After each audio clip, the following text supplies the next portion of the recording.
मटण खायला घरी जायचं म्हणलं की लगेच तयार. काढली गाडी, गाडीत पेट्रोल भरून घेतलं आणि निघालो सनसन करत. सातारा रहमतपूर रस्त्याला स्पीड ब्रेकर लय झालेत, त्यामुळे जरा टाइम लागतो पोचायला.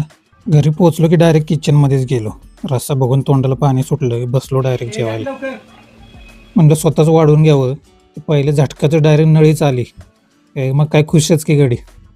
घेतलं वाढून, रस्सा मस्त मांद घेतलं थोडं. ताटात नळी असल्यावर दम निघतोय. सुरुवात मग काय नळीतच. नळीतलं मटेरियल सगळं बाहेर निघालं झटक्यात. खाल्लं, हा काय टेस्ट.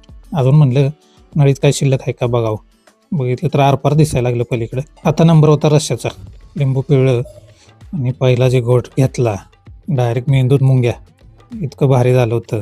गावातच बकरं कापलं होतं आणि त्याचं वाटं करून मटण घेतलं होतं, त्यामुळे टेस्ट एक नंबर. वाट्याचं म्हणलं की सगळं पार्ट येतात, त्यामुळे काय टेस्टचा नादच करायचा नाही. परत मोर्चा रस्स्याकडे वळवला, रस्सा संपवला, परत एकदा रस्सा घेतला.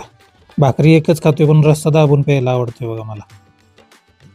वेदिकाला म्हणलं मटण का स्वाद तुम क्या जानो. तिला मटण आवडत नाही म्हणून बुर्जी बनवली होती.